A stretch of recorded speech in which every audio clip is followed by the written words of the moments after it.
আপনি যেহেতু নিজেই এই এরকম একটি ঘটনার মধ্যে দিয়ে যাচ্ছেন, আমি আপনার ব্যক্তিগত এই ঘটনাটা থেকে আপনার যে এক্সপিরিয়েন্স সেটা একটু শুনবো, এবং তার আগে আমি একটু জানতে চাই যে আপনার ঘটনাটা অন্যরকম, মানে এটা বাইরে এসেছে ঠিক কেউ দেখে নয়, এটা ঠিক আপনি বাইরে এনেছেন। আমাকে একটু বলবেন যে এটা বিভিন্ন রকম বয়ান আছে, আমরা এটা নিয়ে আলোচনা শুনি, আসলে কি কারণে আপনাকে এটা বাইরে আনতে হয়েছে? আমরা যতদূর জানি যে আপনি প্রথমে দলের নেতাকে জানিয়েছিলেন এবং আরো দু একজনের সাথেও কথা বলেছিলেন, আরেকটু সময় কি দেওয়া যেত না যে দল এটা নিয়ে সেটেল করুক?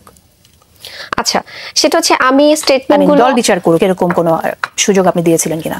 আচ্ছা, আমি বিষয়টা আমার ফেসবুকে যে অনেকগুলো স্টেটমেন্ট দিয়েছি, অনেকগুলো স্ট্যাটাসে আমি ক্লিয়ার করেছি। আমি যে অভিযোগটা দিয়েছি সেখানেও আমি ওখানে উল্লেখ করেছি যে আমি কেন আমার এই এই জায়গাটাতে আসতে হয়েছে, এবং আমি আমার পুরো জীবনের গল্প সামারিটাকে আমি ছোট আকারে তুলে ধরেছি। সো আমি প্রথমে আমার যে দলের প্রধান, আমি তাকে বিষয়টি স্ক্রিনশটটি দেখিয়েছি। তিনি আমাকে যে পন্থা অবলম্বন করতে বলেছিলেন সেটা আমি নিষ্ঠার সাথে করেছি, সময় মতো করেছি। তারপরে তারা এটা আমলে নেয়নি। এরপরে আমার কাছে মনে হয়েছে তারা দুজন পুরুষ সহকারী, তাদের কাছে বলাটা হয়তো আমি তাদেরকে ভালো করে বুঝিয়ে বলতে পারি নাই, এটা আমার কোনো অদক্ষতার মধ্যেই পড়তে পারে। আমি নিজে অতটা স্বাচ্ছন্দ্য বোধও করিনি, এটা আমার মধ্যে কাজ করেছে। আমি আমার নারী সহকর্মীর সাথে কথা বলেছি। আমি যাদের কথাই বলছি তারা কিন্তু সামনের সারির, কেউ পেছনের না, সবাই সেন্ট্রালের। সো তাদের সাথে, আমার নারী সহকর্মীর সাথে কথা বলেছি, তিনি আমাকে যা কিছু বলেছেন সেটা আমাকে বেসিক্যালি আশাহত করেছে। আর এই যে ফার্স্ট যে ফোন কল রেকর্ডিংটা 47-এর, সেইটা যে বেরিয়ে আসছে, এইটা সম্পর্কে আমি জানতাম না। এটা রমজান মাসে যখন এই কথা হয়, ও যখন আমাকে বলছিল, ডিবির কথা বলছিল, আমাকে বারবার বলছিল, পুশ করছিল যে 5 মিনিট গুরুত্বপূর্ণ কথা আছে, কথা শুনতে হবে, পুশ করছিল। আর আমি তখন ওয়ারেন্টের আসামি ছিলাম। আমার কাছে মনে হয়েছে কথাগুলো রেকর্ড করে রাখা উচিত। আমি আপনাদেরকে এটা বলতেই চাই, আমি একজন সিঙ্গেল মাদার। আমার 2021-এ আমি সেপারেট হয়েছে, ডিভোর্স হয়েছে আমার। তো আমি অ্যাজ এ সিঙ্গেল মাদার বাংলাদেশে একা থাকি। আমার কোনো ব্যাকআপ নাই, আমার কোনো সিকিউরিটি নাই। আমার কাছে মনে হয়েছে যে কোনো দুষ্টু লোক আমাকে এইভাবে প্রেশার করতেছে, এইভাবে আমাকে ব্ল্যাকমেল করছে, ডিবির কথা বলছে, আমাকে তার সাথে কথা বলতেই হচ্ছে। আমার কাছে মনে হয়েছে ফর মাই সিকিউরিটি। কথা বলেছে, আপনি কি ভয় থেকে কথা বলেছিলেন? হ্যাঁ, আমি ভয় থেকে কথা বলেছি, যেহেতু আমি ওয়ারেন্টের আসামি ছিলাম তখন। আমি তার আগে 28 তারিখে আমি বাংলাদেশে এসেছি, এনসিপির আত্মপ্রকাশের দিন আমি বাংলাদেশে আসছি। এরপরে হচ্ছে তার সাথে আমার হোয়াটসঅ্যাপে কনভারসেশন হয়, চ্যাটিং হয়। তো সেখানে আমাকে কিছু কথা বলেছে, এরপরে বলছে যে হোয়াটসঅ্যাপটা সেভ না, সিগনালে আসো। দেন আমি সিগনালে যাই। সিগনালে যাওয়ার পরে বলতেছে তোমাকে আমি একটা কথা বলবো, এটা তুমি কাউকে বলবে না, প্রমিস। আমি বললাম প্রমিস। আমি ভাবছি আমাদের পলিটিক্যাল কোনো আলাপ, প্রমিস। তারপর আমাকে এই শব্দটা বললেন, এই প্রপোজটা করলেন। করার পরে আমি লিখলাম যে কি। তারপরে বললো যে তুমি কি মন রাগ করেছো, তুমি কি এটা কারোর সাথে শেয়ার করবে, প্লিজ 5 মিনিটের জন্য ফোনটা ধরো। তারপর আমি কি বলবো, আমি তো ফ্রিজ হয়ে গেছি, এই শব্দটা শোনার জন্য আমি প্রস্তুত ছিলাম না। আমি কি বলবো, আমার কোনো কথা নাই। তখন সে বারবার বলছিল যে ডিবির কথা বলবো, ডিবি আমার কাছে জানতে চেয়েছে তোমার বিষয়, আমি ডিবি নিয়ে তোমার সাথে কথা বলতে চাই। তখন আমি বলেছি যে ডিবি আমার বিষয় কেন তোমার কাছে জানতে চাইবে, তুমি তো ডিবিকে যেদিন হসপিটাল ঢাকা মেডিকেল আমাকে নিয়ে যাওয়া হয়েছিল সেদিন তো তুমি বলেছিলে যে আমি এনসিপির কেউ না, তাহলে ডিবি তোমাকে কেন জিজ্ঞেস করবে? তখন সে বলে ডিবিকে সে বলেছে আমি তার গার্লফ্রেন্ড। ডিবিকে তো সে বলতে পারে না যে আমি তার গার্লফ্রেন্ড, ডিবি কেন কাউকেই বলতে পারে না। কিন্তু যখন 5 মিনিটের জন্য আপনার সাথে কথা বলতে চাইলো তখনই আপনি কেন প্রস্তুত হয়ে গেলেন কলটা রেকর্ড করতে? না, তখনই আমি কলটা রেকর্ড করি নাই।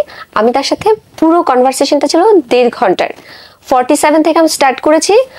আমি তখন তখনও ভাবি নাই যে কথাগুলো আমি রেকর্ড করবো কিনা। ও আমাকে বারবার ঘোরাচ্ছিল, বলছিল তুমি রেগে আছো, তুমি মনটাকে আগে ঠিক করো, তুমি মুড ঠিক করো, তুমি বিব্রত হয়ে। আমি বলছিলাম যে আমার বিব্রত লাগছে, তুমি যে শব্দটা আমাকে বলেছো সেটা আমি ডিজার্ভ করি না। আমি যখন এগুলি বলছিলাম তখন সে বলছিল যে তুমি মুডটা ঠিক করো না, তুমি এভাবে থাকলে তুমি কথা বলতে পারবো না।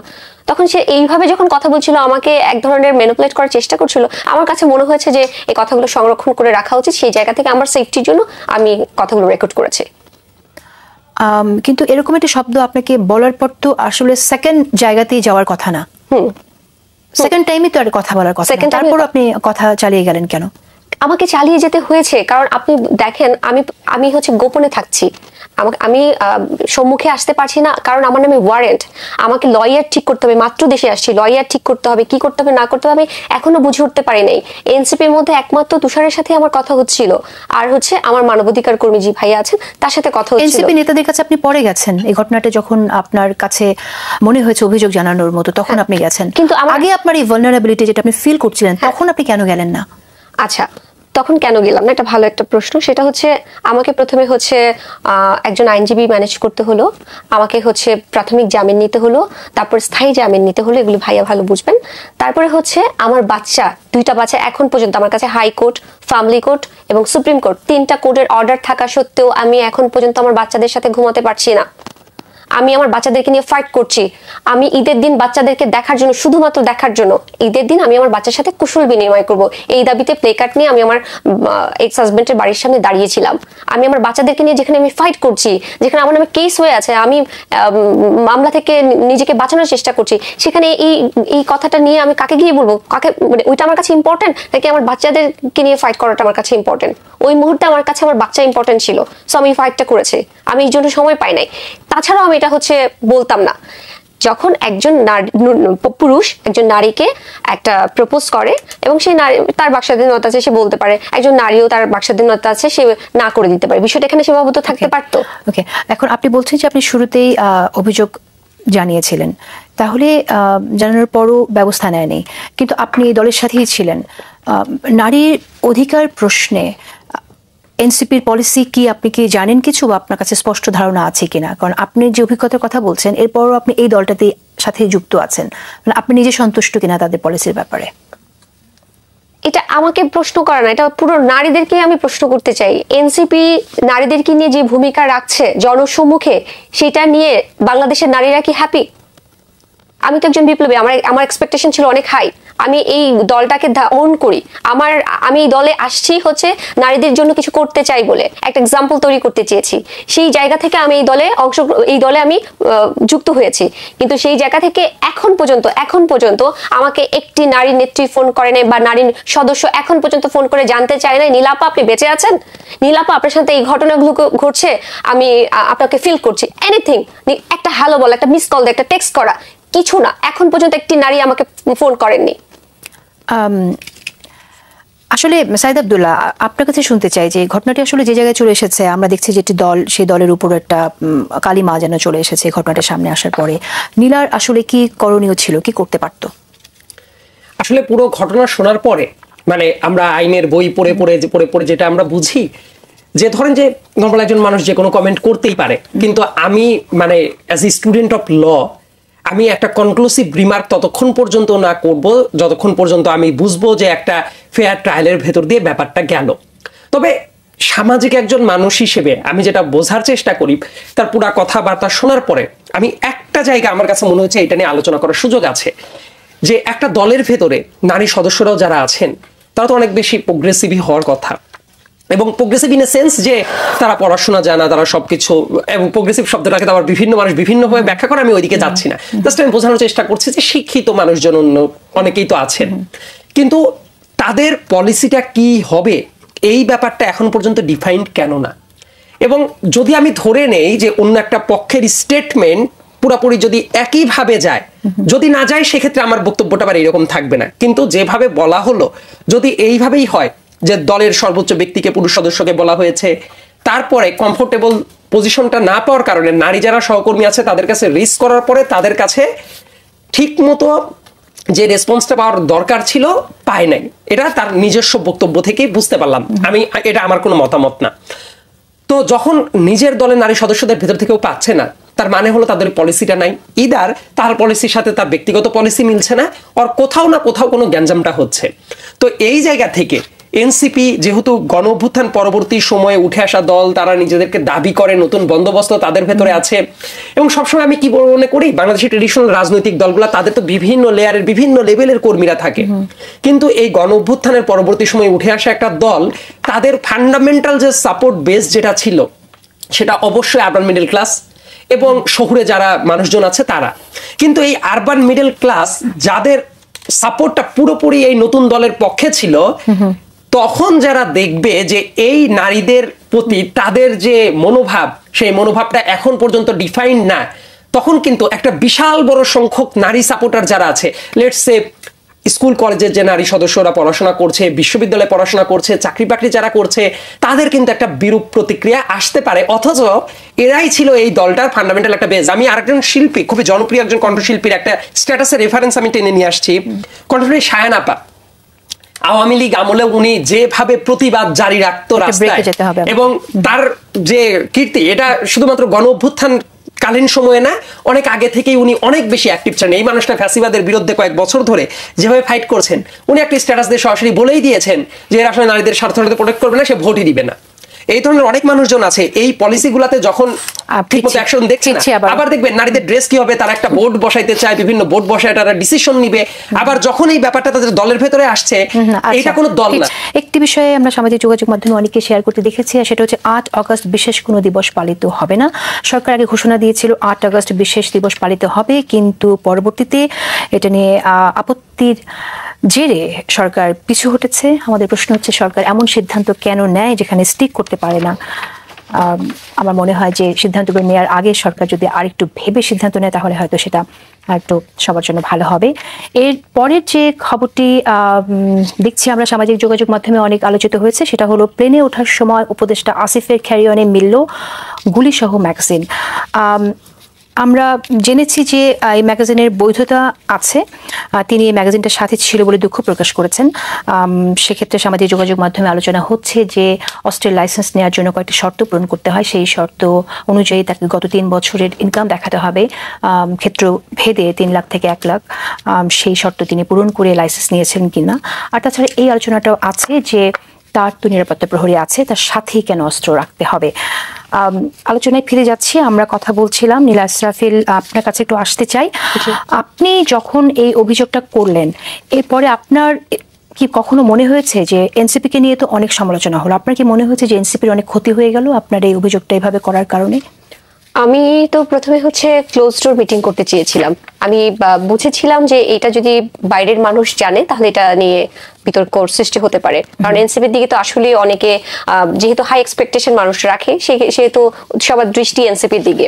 সুতরাং আমরা যদি একটুখানি ভুল ভালো হয়, সো এনসিপি কে ধরা হয় ওভাবে, অন্য দলকে ওভাবে না ধরলেও এনসিপি কে কিন্তু ধরা হয়। এই বিষয়টা আমি অবগত ছিলাম, যে কারণেই কিন্তু আমি বিষয়টাকে এভাবে সামনে আনতে চাই না, এবং আমি আনিও নাই। 47 কিন্তু আমি সামনে আনি নাই। কিন্তু অনেকে বলে নীলা যে আপনি একটু আপনার ভিতরে এরকম একটা টেন্ডেন্সি হয়তো আছে যে আপনি খুব আলোচনায় থাকতে চান। এর আগেও কতগুলো বিষয় সামনে এসেছে, আপনার শ্বশুর আপনাকে হেনস্থা করতে গেছে, এরকম অভিযোগও সামনে এসেছে। তো বারবারই এরকম ঘটনাগুলো ঘটছে এবং সামনে আসছে, ঠিক এ ধরনের অভিযোগের প্রেক্ষিতে কি বলবেন আপনি? আচ্ছা, আমি আপনাকে প্রশ্ন করতে চাই, আজকে আমি নীলা ইসরাফিল আমি অভিযোগ করেছি, এই জন্য আপনি আমাকে এখানে ডেকেছেন, কিন্তু যার এগেনস্টে আমি অভিযোগটা করেছি, যে পারপিটার, তাকে কেন ডাকা হয়নি? তাকে কেন এই প্রশ্নটা করা হয় না যে আচ্ছা আপনার সাথে কেন এই ঘটনাটা ঘটে, আপনার বিরুদ্ধে কেন এই অভিযোগটা দিল? আমি যখন হাসান আরিফকে নিয়ে কথা বলেছি, কেউ হাসান আরিফকে জিজ্ঞেস করে না যে আপনার পুত্রবধূ আপনার ঘরে থেকে আপনার নামে এই এলিগেশনস দেয়, সেটা সাহস পায় কি করে? বলা হয় নাই। মোয়াজ যখন আমার সাথে এই কাজটা করেছে 8টা সিসি ক্যামেরার সামনে, এবং সেইটা চার্জশিট হয়েছে, মামলা হয়েছে, এখন পর্যন্ত সেই মামলাটা হাইকোর্টে স্টে হয়ে আছে শুধুমাত্র পাওয়ারের কারণে। আপনি চান যে সারোয়ার তুষারের ব্যাখ্যাটা আমরা শুনি? হ্যাঁ, আপনি বলতে পারেন। আমি শেষ, আপনি থাকবেন, আপনার সামনেই আমরা শুনতে চাই। অফকোর্স, হ্যাঁ, অবশ্যই আমরা সারোয়ার তুষারকে ইনভাইট করব এরকম একটা আলোচনার জন্য। আমি চাই যে আমি প্রথমত আমি ভিকটিম না, আমি একটা অন্যায়ের বিরুদ্ধে দাঁড়িয়ে প্রতিবাদ করেছি। I am not a victim. আমি ভিকটিম শব্দটা শুনতে পছন্দ করছি না। একটা লোক আমাকে খারাপ প্রস্তাব দিয়েছে, সেটা সেখানে সীমাবদ্ধ হতে পারতো, সেখানে সীমাবদ্ধ থাকেনি। আমি ওই জায়গাটাতে ফিরে যাই। মোয়াজকে নিয়ে যখন আমি কথা বলেছি, কেউ প্রশ্ন করেছে মোয়াজকে যে আপনার সাথে কেন এই ঘটনা ঘটে? আপনি তো এর আগেও বিয়ে করেছিলেন, ইংল্যান্ডে আপনি বার করতে পারেন, আপনাকে ওখানে কারাগারে থাকতে হয়েছে, কেন আপনাকে ইংল্যান্ডের কারাগারে থাকতে হয়েছে? কেন আপনাকে ইংল্যান্ড থেকে বের করে দিল? কেন আপনার আগের বউ ডোমেস্টিক ভায়োলেন্সের কেস করেছে আপনার এগেইনস্টে? সেটা তো মোয়াজকে জিজ্ঞেস করা নেই। আপনি যে ক্রিস্টাল ম্যাথ খেয়ে পড়ে থাকতেন, আপনাকে যে ইয়েতে সিঙ্গাপুরে নেওয়া হয়েছে, আপনার যে বিএমডি আছে, আপনি ডায়াগনোসিস হয়েছেন bipolar mood disorder with personality disorder, আপনাকে যে রিহাবে 20 মাস থাকতে হয়েছে, এই প্রশ্ন তো কেউ করে নাই। কারণ তারা ক্ষমতাবান, তাদের প্রচুর টাকা আছে, আপনারা তাদেরকে প্রশ্ন করতে সাহস পান না। আমাকেই প্রশ্ন করতে সাহস পান। নীলা নিয়ে যে পরিমাণ কার্ড ফটো কার্ড, যে পরিমাণ স্ট্যাটাস, যে পরিমাণ কথা, আমার পুরো জীবনটাকে যেভাবে উন্মোচিত করার চেষ্টা করছেন, সেই একইভাবে ওই পুরুষটার সম্পর্কে বলার চেষ্টা করেছেন? ওই পুরুষটা আগে কি করেছে, তার কয়টা বিয়ে, সে কেমন ড্রেস পরে, সে কেমন ভাবে কথা বলে, সে কেন এরকম একটা নারী, যে সমালোচিত নারী। আমি আমার কথাই যদি বলি, আমি একজন সমালোচিত নারী। আমি উপদেষ্টা হাসান আরিফকে নিয়ে কথা বলেছি 2021 থেকে।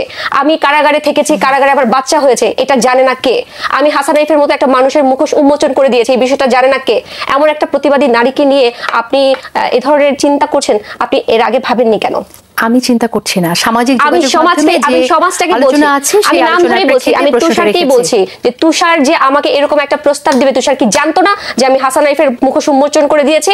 সে জানতো না আমি এতগুলো প্রেস মিডিয়াতে সবকিছু বলে দিয়েছি যে লজ্জা শরমের শেকড় বেঁধে মানুষ নারীদেরকে রাখা হয়, সেই শেকল আমি ভেঙে দিয়েছি, আমি কথা বলেছি, আমি সমস্ত কিছু আমি রেকর্ড করেছি, আমি ভিডিও করেছি, আমি স্ক্রিনশট রেখেছি, আমি কেস করেছি, সেটা চার্জশিট হয়েছে, এমনি এমনি চার্জশিট হয় নাই। আমি যদি ধর্ষণের শিকার না হতাম তাহলে মামলাই হতো না। আপনারা জানেন যে ভাইয়া বলতে পারবে একটা ধর্ষণের মামলা কখন এফআইআর হয়, যখন মেডিকেল রিপোর্টটা আসে, তারপরে সেটা মামলা রুজু হয়। তাহলে আমার যে মামলাটা রুজু হলো এবং সেটা যে চার্জশিট হলো, কেন হলো? তার মানে আইন শৃঙ্খলা মিথ্যা বলেছে, মেডিকেল রিপোর্ট মিথ্যা ছিল। এখন কি অবস্থা এই ইস্যুতেই আমরা যদি থাকি, এখন কি অবস্থা? আমরা তো জানি যে তুষারকে শোকজ করা হয়েছে দল থেকে, তো এখন আপনার কাছে আপডেট? আমার কাছে কোনো আপডেট নাই। ওকে হান্নানের মতো কাহিনী হয়েছে, গল্পটা এরকম। আমি না ওই যে ইনিয়ে বিনিয়ে কথা বলতে পারি না, এটা আমার মধ্যে না, আই এম সো সরি। আমি সবাইকেই বলবো আমি ইনিয়ে বিনিয়ে কথা বলতে পারি না, আমি টু দি পয়েন্ট স্পষ্ট কথা বলি ছেলেবেলা থেকে, এটা আমার অভ্যেস। তো হান্নানকে একটা শোকজ দেওয়া হয়েছিল 7 দিন পরে, 7 দিনের আগেই তো সে ঘোরাঘুরি সবকিছু তার কার্যক্রম করছিল। 7 দিন পরে আবার একটা লিখিত দিল যে সে সরি বলেছে, সে ক্ষমা চেয়েছে, সে তার মতো করে কাজ করছে। একইভাবে তুষারের ক্ষেত্রে সে একই ঘটনাটা ঘটছে, অভ্যন্তরীণ সবকিছুতে সে আছে কিন্তু প্রকাশ্যে কিছু হচ্ছে না। এমন কি একটা বিষয় যে আপনাদের এত ইনভেস্টিগেশন করতে হচ্ছে এবং আপনারা একা একা ইনভেস্টিগেশন করছেন? যে অভিযোগ দিয়েছে তার সাথে কোনো আপনাদের আলাপচারিতা নাই, তাকে আপনারা ডাকছেন না। আমি নিজে থেকে ফোন করে বলছি ভাই আপনাদের সাথে আমি বসতে চাই, আমি কথা বলতে চাই, অভিযোগ টিমে কারা কারা আছেন তাদের নাম জানতে চাই, আমাকে জানানো হচ্ছে না। আচ্ছা সাইদ আব্দুল্লাহ, আসলে আমরা তো জানি যে সেই 1960-70s এর সময় যে নারীরা যে আন্দোলন করেছিল, তখন একটি ফ্রেজ খুব পপুলার হয়েছিল যে পার্সোনাল ইজ পলিটিক্যাল। পার্সোনাল যে এক্সপিরিয়েন্সটা হচ্ছে এটা পলিটিক্যাল। আজকে যে সিচুয়েশনটা আছে, যে নারীদের যে অধিকার বা নারীরা যে লাঞ্ছনার শিকার হচ্ছে, সেটা তো আমাদের সমাজ ব্যবস্থার মধ্যে, মাইন্ডসেটের মধ্যে, পুরুষতান্ত্রিক সমাজ ব্যবস্থার মধ্যে রয়ে গেছে। তো আজ যে আমরা দেশ বদলের কথা বলছি, এই মাইন্ডসেট, এই চিন্তা যদি পরিবর্তন না হয় এবং যারা রাজনীতিতে নেতৃত্ব দেবেন তারা যদি সঠিক সিদ্ধান্ত সঠিক সময় নিতে না পারে, তাহলে আমরা কিভাবে সামনে এগিয়ে যাব?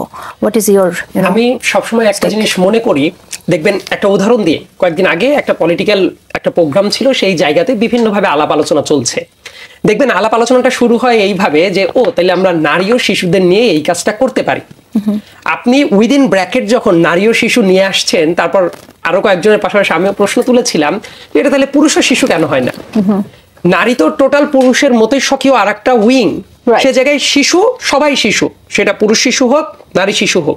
কিন্তু দেখবেন আমাদের ফ্রেমিংটাই থাকে যেহেতু এরা দুর্বল, অতএব দেখেন মন্ত্রণালয় কি হয়, নারী ও শিশু মন্ত্রণালয়। শিশুদের জন্য টোটালি আলাদা একটা উইং থাকা দরকার, নারীদের জন্য আলাদা উইং থাকা দরকার। কিন্তু এই প্রশ্নটা দেখেছেন কেউ কোথাও করে? তার কারণ আমাদের মাইন্ডসেটের ভেতরেই চলে আসছে যে ঠিক আছে দুর্বলদের জন্য আলাদা প্রোটেকশন দরকার, ঠিক আছে এরা এইরকম থাক।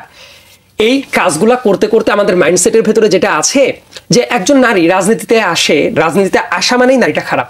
এবং দেখবেন কি নিকৃষ্ট ভাষায় তাদেরকে আক্রমণ করা হয়। এবং 5 আগস্ট পরবর্তী সময়ে আমাদের যে অভিপ্রায় ছিল গণ অভ্যুত্থানের, যে তারপরে বাংলাদেশ একটা সাম্যের বাংলাদেশ প্রতিষ্ঠিত হবে, যাদের পর সারা বাংলাদেশের এত আশা ছিল, তারাই এই আশার একেবারে জল ঢেলে দিয়েছে এই আশাতে। তার কারণ হলো দেখবেন বিভিন্ন জায়গায় নারীদের ক্ষেত্রে তাদের যে ফার্ম অবস্থানটা নেওয়া দরকার সেটা তারা নিতে পারছে না। উপরন্তু বিভিন্ন ক্যাপাসিটিতে যখন গালাগালি বা বিভিন্ন কিছু করা হচ্ছে, নতুন দলের অনেকে গিয়ে সে জায়গাতে পার্টিসিপেট করছে। সেখানে নারীদের আরেকটি বিষয় চলে আসে এখানে, যে নারীদের সরাসরি রাজনীতিতে অংশগ্রহণের যে প্রক্রিয়া, সেখানেও কিন্তু এটা প্রস্তাবনা আছে যে নারীরা ডিরেক্ট ইলেকশন করে পার্লামেন্টে যাবে। আমরা এর আগে দেখেছি সংরক্ষিত নারী আসনে যারা যায়, এই জায়গাতে কিন্তু বিএনপি আমরা জানি যে অন্যান্য দলগুলো রাজি হয়েছে, কিন্তু জামাত আমার ধারণা দ্বারা স্পষ্ট না, কারণ প্রথমে শুনেছিলাম তাদের পজিশন ছিল তারা চায় না। একটা কথাই বলে দিচ্ছে যে মাঠের মধ্যে নারীরা ক্যাপাবল না, কারণ হচ্ছে মাঠে মানুষজন দাঁড়িয়ে আছে, গ্রামের মানুষজন দাঁড়িয়ে আছে দা কাঁচা নিয়ে যে নারীদেরকে মেরে ফেলবে, সুতরাং নারীরা পারবে না নির্বাচন করতে। নারীরা নির্বাচন করছে সেই জায়গা থেকে যে 100টি ডিরেক্ট ইলেকশনের মধ্য দিয়ে পার্লামেন্টে যাওয়ার যে প্রস্তাবনা, সেই জায়গায় বিএনপি এগ্রি কেন করছে না, আপনার কি মনে হয়? আচ্ছা, আমি সবসময় একটা কথা বলি, দেখেন প্রত্যেকটা জায়গায় প্রিফারেন্সিয়াল ট্রিটমেন্টটা যখন দেয়া হচ্ছে কোনো কিছুতে, সময়ের সাথে সাথে সেটা কমিয়ে আনতে হয়। লেটস সে একটা কোটা ব্যবস্থা, দিন শেষে এটাও একটা কোটা। এই যে কখনো 15 জন থাকবে, 40 জন থাকবে, 45 জন থাকবে, 50 জন থাকবে, 100 জন থাকবে, যদিও এটা রিজার্ভ, স্টিল দিস ইজ কোটা। এখন আমরা লয়ের ভাষায় এটাকে বলি পজিটিভ ডিসক্রিমিনেশন। পজিটিভ ডিসক্রিমিনেশনটা কেন করা দরকার? কারণ তাহলে তো মেয়েরা তো ওই সুবিধা এটাই পাবে না। দেখেন, স্বাধীনতার পরে নারীদেরকে যখন প্রথম সংরক্ষিত আসন দেওয়া হলো, সেটা ছিল 15টা আসন, তারপরে এটা বাড়ানো হলো, তারপর 30টা থেকে 45টা, এবং সর্বশেষ শেখ হাসিনার আমলে এসে এটা 50টা করা হলো, টাইম ফ্রেমটাও বাড়ানো হলো। আমার কথাটা হলো 1974 সালে নারীদের যে অবস্থা ছিল, 1972 সালে যে অবস্থা ছিল, 73-74-এ, 2024 বা 25-এ আসার পর সেম অবস্থা কি আছে? নাই। এখন বিশ্ববিদ্যালয়ের অ্যাডমিশন টেস্টে যদি সংরক্ষিত দরকার নেই, সেজন্যই আমরা সে জায়গাতে আসছি। ঢাকা বিশ্ববিদ্যালয়ের অ্যাডমিশন টেস্টে দেখবেন নারীরা ভর্তির সময় অনেক জায়গায় বেশি হয়। এমনকি বাংলাদেশের দেখবেন যে নারী পুরুষের যে গড়, সেই জায়গায় নারীরা কিন্তু পুরুষের চেয়ে বেশি। কিন্তু ধীরে ধীরে আমাদের এই কোটা ব্যবস্থাটাকে দূর করে নিয়ে আসা উচিত। আদারওয়াইজ আপনি সংরক্ষিত সিট যতই বাড়ান, আদতে ক্ষমতায়ন হয় না। এটা নিয়ে আমি জানি অনেক মানুষ অনেক কথাবার্তা বলতে পারে। আমি যেটা মনে করি, নারীদেরকে যদি রাজনৈতিক অ্যাটমসফিয়ারে নিয়ে আসতে হয়, সেটার একমাত্র উপায় হইল পলিটিক্যাল কালচারের সাথে গ্রাসরুট থেকে তাদেরকে এস্টাবলিশ করা। সেটা করার জন্য দেখেন অনেক আইডিয়া থাকতে পারে। লেটস সে 20% নারীদেরকে অফিসিয়ালি মনোনয়ন দিতে হবে, অথবা তাদের যে কাউন্সিলগুলো হয়, তাদের যে সদস্য, একটা কিন্তু ফরমেশন আছে যে এই দলের বিভিন্ন পদে আছে, তারা আসবে। কিন্তু আপনি কোটার মাধ্যমে এইভাবে নিয়ে আসবেন, কোটার মাধ্যমে শুধু সিট বাড়তে থাকবে, কোটার মাধ্যমে হলে আলটিমেটলি ক্ষমতায়নের কাজটা হবে না, সম্মান করা হয়, তাহলে সমানটা হয় না। যদি সরাসরি নির্বাচন করা যায়, তাহলে নারীর সম্মানটাকে আসলেই মর্যাদা দেওয়া হয়। এক্স্যাক্টলি, সেই জায়গা থেকেই আলোচনা। আমরা আরেকটু প্রসঙ্গে যাই, সেটা হচ্ছে যে ইসলামী দলগুলো একসাথে একটা সমাবেশ করেছে এবং সেখান থেকে পিআর পদ্ধতিতে নির্বাচনের দাবি জানিয়েছে। এর আগে আমরা জানতাম যে পিআর পদ্ধতিতে উচ্চকক্ষে একটা দাবির বিষয়ে আলোচনা চলছিল, কিন্তু এই সমাবেশের পর দেখলাম যে 2 কক্ষেই পিআর এর মধ্য দিয়ে নির্বাচনের দাবি এখানে এসছে। তো আমরা তো জানি যে পিআর প্রসেসের মধ্যে কতগুলো সমালোচনাও আছে, এবং খুব সম্ভবত ফ্রান্সে চরম ডানপন্থী আপনার জনপ্রতিনিধি চলে গিয়েছিল পার্লামেন্টে, এবং শেষ পর্যন্ত কিন্তু এটা টিকে নাই। পিআর থেকে তারা আবার সংখ্যাগরিষ্ঠ সেই পদ্ধতিতে এফপিটিপিতে তারা ব্যাক করেন। That has happened probably 1988। তো এছাড়াও অন্যান্য দেশেরও আরও উদাহরণ আছে। ইউরোপের দেশগুলোতেও আমরা জানি যে এরকম অনেকে তারা ফিরে আসছে, যাচ্ছে এবং ফিরে আসছে, কারণ জোট যখন আপনার উইথড্র করে তাদের সাপোর্ট, তখন তারা রেফারেন্সটা রেখে, এটা আমাদের সোশ্যাল বাস্তবতা। কিন্তু ইউরোপকে ফলো করে এটা করার একটা আকাঙ্ক্ষা আমি দেখছি, কিন্তু ইউরোপেও তো আসলে সবগুলো দেশে এটা সাকসেসফুলি মেইনটেইন করতে পারেনি, ধরে রাখতে পারেনি, অনেকগুলো সংকট সেখানে দেখা গেছে। এখন এরকম অবস্থায় আবার আমরা দেখছি যে ইলেকশন নিয়েই একটা শঙ্কা অনেকে প্রকাশ করছেন যে এই দাবিটা সামনে এসছে যাতে করে ইলেকশনটা না হয় বা পিছিয়ে যায়। আপনার ব্যাখ্যা কি আসলে পিআর এর ক্ষেত্রে পিআর এই দাবিটা কি আসলে আমাদের অনেক সংশয় তৈরি করে দিচ্ছে কিনা সামনের দিনে? অবশ্যই, এবং আমি কোনো ঢাকঢাক গুড়গুড় না করে একেবারে স্ট্রেট ফরওয়ার্ড কথা বলছি। আমাদের বিদ্যমান পার্লামেন্টারিয়ান যে সিস্টেমটা আছে, অর্থাৎ লোয়ার হাউসের কথা যদি আমরা বলি, এই জায়গায় পিআর সিস্টেম থাকা উচিত না। ডানেভাবে কোনো ব্যাখ্যাই থাকতে পারে না। আপার হাউস হলে সেটা বিভিন্ন ক্যাপাসিটিতে আলাপ আলোচনা করার সুযোগ আছে, কিন্তু আমাদের হাউস যখন একটা সোফার, অথবা যদি লোয়ার হাউস থাকে, এটা কেন হওয়া উচিত না এটা বোঝার জন্য আমাদের একটু রিয়েলিটির দিকে ব্যাক করাটা উচিত। এই সংস্কার কমিশন তারা যে এত অ্যাডভেঞ্চারাস পদক্ষেপ নিতে চায়, তারাও কিন্তু লোয়ার হাউসের জন্য পিআরটাকে সাজেস্ট করে নাই। তার মিনিংটা হইলো, যারা এত বেশি সংস্কার মনা, তারাও মনে করছে লোয়ার হাউসের পিআরটা উচিত না। কিন্তু এখন শুধুমাত্র ইলেকশনটাকে বিভিন্নভাবে ফ্রেমিং করার জন্য কেউ যদি মনে করে লোয়ার হাউসের পিআর চাইলে বোধহয় একটা গ্যাঞ্জাম লাগতে পারে, অতএব এই গ্যাঞ্জামটা চলুক। কেন না, আমি দেখছি জুলাই সনদ টাইমলি হবে না, এটা আলিরিয়াজ অলরেডি বলেছেন। যেমন আমি যদি এই ব্যাপারে একটু বলি, যে মুহূর্তে লন্ডন বৈঠকটা হয়ে গেল বিএনপির অ্যাক্টিং চেয়ারম্যান তারেক রহমান এবং ইন্টারিম গভর্নমেন্টের মানে প্রধান উপদেষ্টা ডক্টর মোহাম্মদ ইউনূসের মধ্যে, তারপরে দেশে একটা আশার সঞ্চার হলো যে একটা ফেয়ার ইলেকশন হয়তো বা আয়োজিত হতে যাচ্ছে রোজার আগেই। ঠিক তারপরেই দেখলাম যে কয়েকটা রাজনৈতিক দল বিভিন্ন টাইমে ক্ষণে ক্ষণে নানা ধরনের কথা বলা শুরু করেছে, হোয়ারএজ তাদেরও কিন্তু একটা দাবি একটা সময় ছিল রোজার আগে ইলেকশন হলে তাদের কোনো ক্ষতি নাই। আবার বিভিন্ন দল দেখবেন আগে বলছে পিআর দরকার নাই, হুট করে কালকে গিয়ে বলছে পিআর দরকার। এই কাজটা যে রিয়েলিস্টিক না, এটা বোঝার জন্য রকেট সায়েন্স বোঝার কোনো দরকার নাই। তার কারণ হলো, তৃতীয় বিশ্বের একটা দেশে বারবার করে যদি একটা সরকারের পতন ঘটে, তাহলে যে দেশের ইকোনমিক যে স্ট্যাটাস সেটা যে স্টেবল থাকবে না এটা কিন্তু কেউ বুঝতে পারছে না। এবং আরেকটা ব্যাপার যেটা দেখবেন আমাদের তৃতীয় বিশ্বের দেশের সাথে মিল রেখেই চিন্তাটা করতে হবে, এটা রিয়েলিস্টিক চিন্তা। আসবো আবার আপনার কাছে। আমি 30টা সেকেন্ড এই জায়গায় একটু দরকার জেসিনা আপা, দেখেন পিআর হইলে কি হবে, একটা এই যে মানুষ মনে করছে যে রাজনীতিতে মানুষের জনপ্রতিনিধি হবে, তো একটা দল যে মুহূর্তে পিআর ক্যাম্পেইনে যাবে ভোটটা হয়ে যাওয়ার পরে তারপর তারা হিসাব করবে যে তাদের প্রতিনিধি হিসেবে কারা যাবে। তাহলে লেটস সে আমি পাবনার মানুষ, আমার পাবনা থেকে জনপ্রতিনিধি হিসেবে পার্লামেন্টে কে যাবে ওই মানুষের সাথে জনপ্রতিনিধির কোনো সম্পর্কটাই থাকলো না। এই সিস্টেমটা অন্তত পক্ষে বাংলাদেশের জন্য কার্যকর হতে পারে না। এই রিয়েলিটিটা আমাদের বোঝাটা জরুরি। কিন্তু এই টাইপ কাজ করার উদ্দেশ্য কি, এই টাইপ দাবি দাবা নিয়ে আসা হয়েছে, অনেকের অনেক ব্যাখ্যা থাকতে পারে। যেহেতু একটা ইলেকশনের দিকে এগিয়ে যাচ্ছে, অতএব বাধাগ্রস্ত কিভাবে করা যায় সেই প্ল্যানের দিকে আগানোর জন্য নানা টাইপ সূত্র নিয়ে অনেকে মাঠে নামার চেষ্টা করছে। নীলা ইসরাফিল, দলগুলোর যে সমাবেশ হয়েছে ধর্মভিত্তিক দলগুলোর, সেই সমাবেশে আমরা দেখলাম এনসিপিও গেছে। যদি এনসিপি কি আপনার কাছে কোনো তথ্য আছে কিনা যে কোনো জোট করবে এই দলগুলোর সাথে? আমি জানি না, আমার কাছে কোনো তথ্য নাই। আপনি জানেন না, আচ্ছা। সেক্ষেত্রে আমি একটু জানতে চাই যে পিআর প্রসেস নিয়ে যে আলোচনাটা করলাম, আপনি এই দাবিটাকে আপনি সমর্থন জানাচ্ছেন কিনা? আমি সমর্থন জানাচ্ছি, পিআর প্রসেসে হওয়া উচিত আপনি মনে করছেন, তাই তো? আচ্ছা, মানে আমি এটা ভালো জানি না। আচ্ছা, জুলাই ঘোষণাপত্র নিয়ে আপনি জানেন যে 3 আগস্টে আমরা জুলাই ঘোষণাপত্র পেতে যাচ্ছি এনসিপি থেকে। তো এনসিপি থেকে হ্যাঁ, আমি একটু সাইদ আব্দুলের কাছে আসি। সাইদ, আপনি এটা কিভাবে দেখছেন? যে আপনি তো জানেন যে জুলাই ঘোষণাপত্রের দাবি এনসিপি থেকে ছিল, 31শে ডিসেম্বর সেই দাবি ছিল, সরকার একটা প্রতিশ্রুতি দিয়েছিল। এখন সরকার তো আসলে কাজটি করেনি, এবং এখানে নাহিদ ইসলাম বলছে সরকার ব্যর্থ হয়েছে, আসলেও ব্যর্থ হয়েছে। তো সেই জায়গা থেকে এখন যে ঘোষণাপত্রটা হবে আপনি কিভাবে দেখছেন? কিন্তু এটা তো একটা দলীয় ঘোষণাপত্র হয়ে যাবে, আর জুলাইয়ের ঘোষণাপত্র থাকবে কিনা সেভাবে? আমি খুবই টেনসড একটা কারণে, যেমন আমাদের বাজে স্মৃতি আছে কিছু। 1971 সালের মুক্তিযুদ্ধ, এটা ছিল একটা সার্বজনীন যুদ্ধ, কিন্তু মুক্তিযুদ্ধের পরবর্তী সময়ে এটা একটা দল পুরোপুরি গ্র্যাব করে নেওয়ার চেষ্টাটা করলো।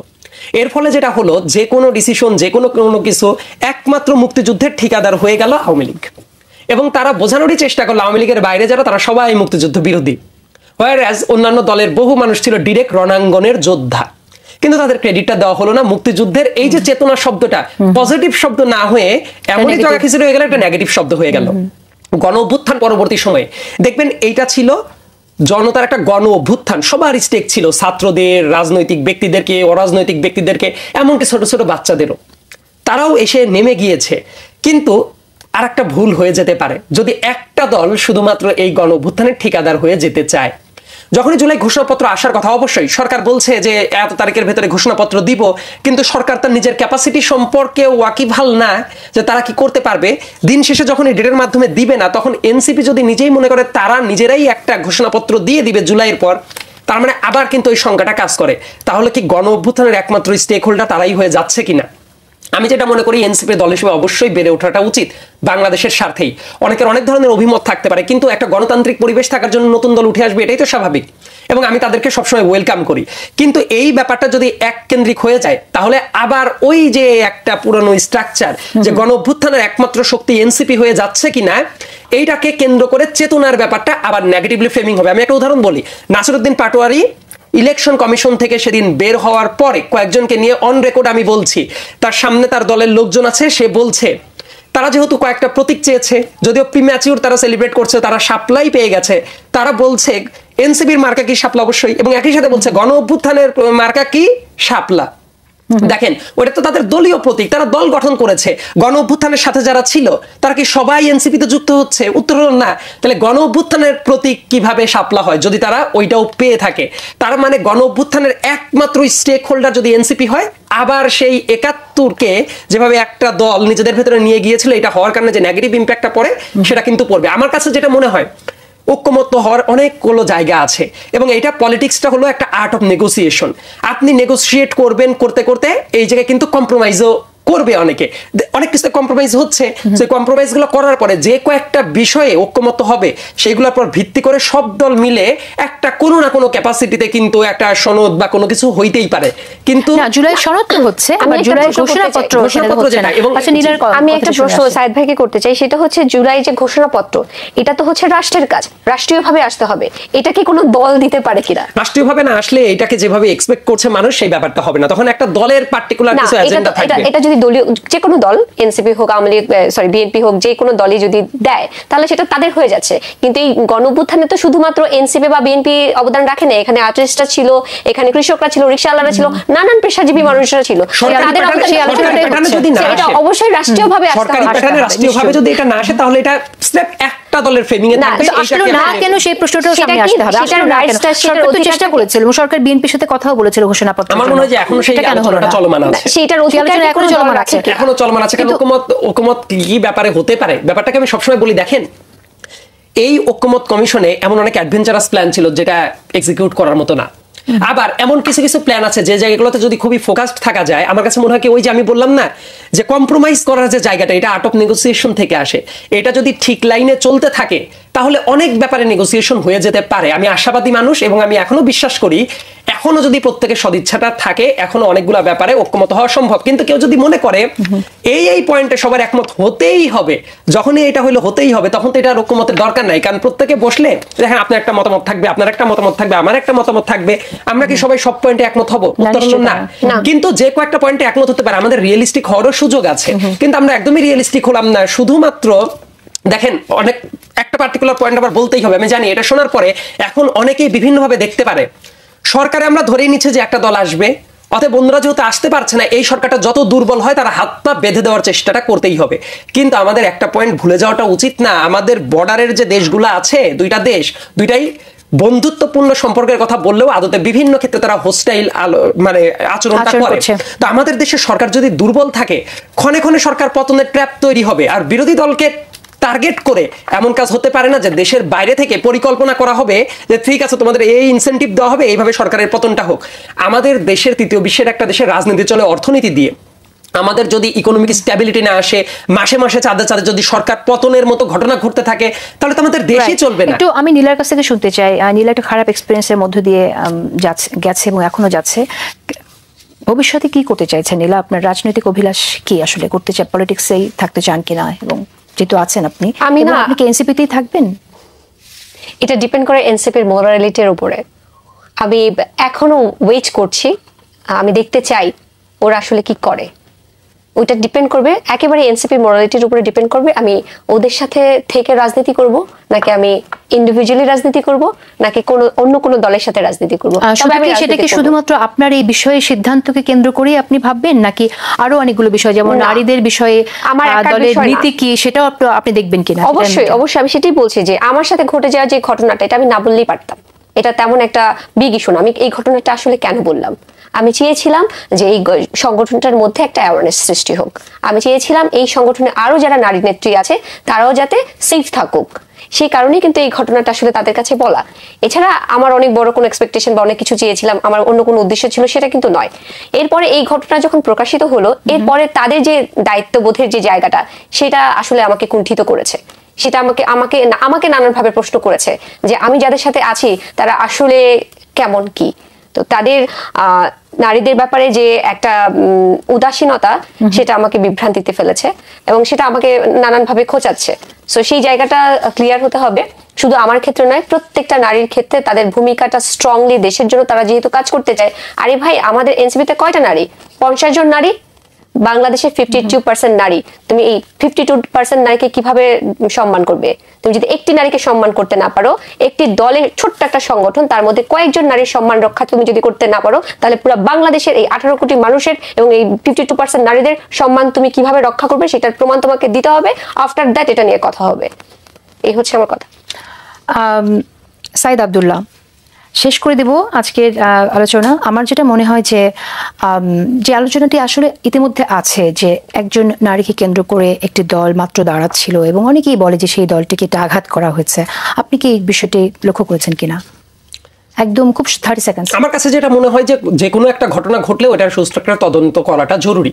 সেটা পার্টি স্ট্রাকচারের ভেতরে থেকেও যদি করে তাহলে তো অনেক জলঘোলা হয় না। কারণ এটা তো প্রথমে পার্টি স্ট্রাকচারের ভেতরেই ছিল। যখনই সেই জায়গাটা ঠিকমতো আপনি ডিল করতে ব্যর্থ হচ্ছেন, তখনই বাইরে অনেক জলঘোলা হওয়ার সুযোগটা থাকে। শেষ করে দিতে হচ্ছে। দুজনকে অশেষ ধন্যবাদ। প্রিয় দর্শক, বিদায় নিচ্ছে আজকের মতো। দেখা হবে আবারও আগামী